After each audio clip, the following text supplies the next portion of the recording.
Assalamualaikum warahmatullahi wabarakatuh. Perkenalkan, nama saya Cindy Rohadatul Aisy Jannah. Di sini saya akan menjelaskan tentang sejarah pertumbuhan ilmu-ilmu keislaman. Jadi, sejarah perkembangan Islam dibagi menjadi 3 bagian.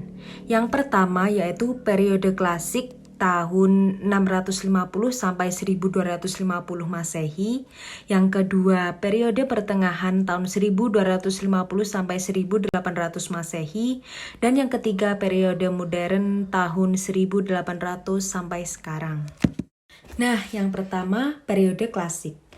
Pada masa periode klasik inilah disebut masa kejayaan dan kemajuan di mana ilmu pengetahuan baik dalam bidang agama, umum, dan kebudayaan berkembang mencapai tingkat yang tinggi sehingga dapat disumbangkan pada masa setelahnya. Dan faktor yang mempengaruhi yaitu motivasi internal dari Islam itu.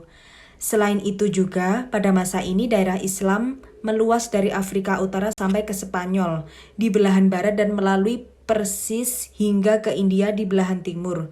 Daerah-daerah tersebut tunduk kepada kekuasaan Islam. Nah, ini masuk ke periode kedua atau periode pertengahan. Dalam periode pertengahan ini terdapat 2 fase. Yang pertama, fase kemunduran tahun 1250 sampai 1500 Masehi. Pada masa ini, desentralisasi dan disintegrasi bertambah meningkat. Hal ini dilatar belakangi oleh perbedaan antara Sunni dan Syiah dan juga antara Arab dan Persia, yaitu kebudayaan Persia yang mendesak. Akibatnya, dunia Islam terbagi menjadi 2, yaitu bagian Arab yang terpusat di Mesir, terdiri dari Arabia, Irak, Suriah, Palestina, Mesir, dan Afrika Utara, sedangkan bagian Persia yang berpusat di Iran, terdiri dari Balkan, Asia Kecil, Persia, Asia Tengah.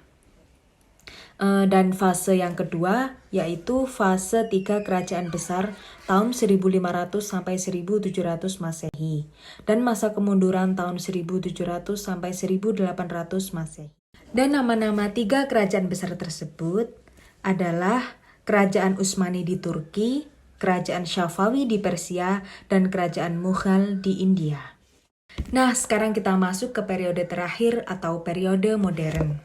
Periode modern merupakan zaman kebangkitan umat Islam, di mana umat Islam mulai sadar bahwa di Barat telah muncul peradaban baru yang lebih pesat lagi, dan itu menjadi sebuah ancaman. Dimulai umat Islam merasa heran ketika melihat alat-alat ilmiah seperti teleskop, mikroskop, alat-alat untuk percobaan kimiawi, dan 2 set alat percetakan dengan huruf Latin, Arab, Yunani yang dibawa serta oleh Napoleon. Jadi pada periode ini timbullah pemikiran-pemikiran, ide-ide mengapa umat Islam lemah, mundur, dan bagaimana mengatasinya, dan perlunya ada pembaharuan dalam Islam. Nah, sejarah kelahiran Islam telah memberi penghargaan yang begitu besar terhadap ilmu. Pandangan Islam terhadap pentingnya ilmu tumbuh bersamaan dengan kelahiran Islam itu sendiri, yaitu ketika Rasulullah SAW menerima wahyu pertama, yang mula-mula diperintahkan kepadanya untuk membaca yaitu dalam surah Al-Alaq ayat 1-5 yang berbunyi, Bismillahirrahmanirrahim. Iqra bismi rabbikal ladzi khalaq. Khalaqal insana min 'alaq. Iqra wa rabbukal akram. Alladzi 'allama bil qalam. 'Allamal insana ma lam ya'lam. Yang berarti, bacalah dengan menyebut nama Tuhanmu yang menciptakan.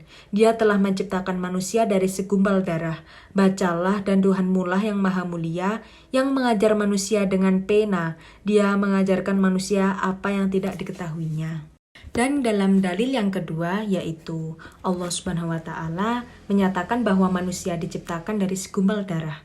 Allah Subhanahu wa taala sendiri juga telah menegaskan bahwa manusia diciptakan sebagai sebaik-baik ciptaan dan tidak ada makhluk yang dianugerahi wujud dan fasilitas hidup yang menyamai manusia.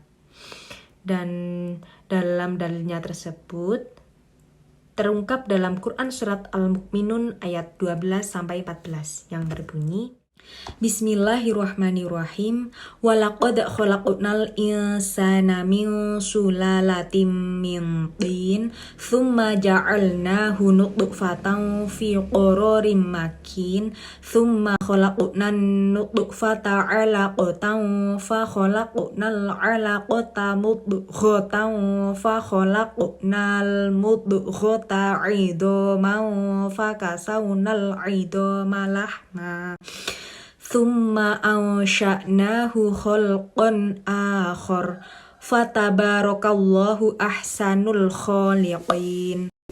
Yang artinya, dan sungguh kami telah menciptakan manusia dari saripati berasal dari tanah, kemudian kami menjadikannya air mani atau yang disimpan dalam tempat yang kukuh atau rahim, dan kemudian air mani itu kami jadikan sesuatu yang melekat, lalu sesuatu yang melekat itu kami jadikan segumpal daging, dan segumpal daging itu kami jadikan tulang belulang, lalu tulang belulang itu kami bungkus dengan daging, kemudian kami menjadikannya makhluk yang berbentuk lain.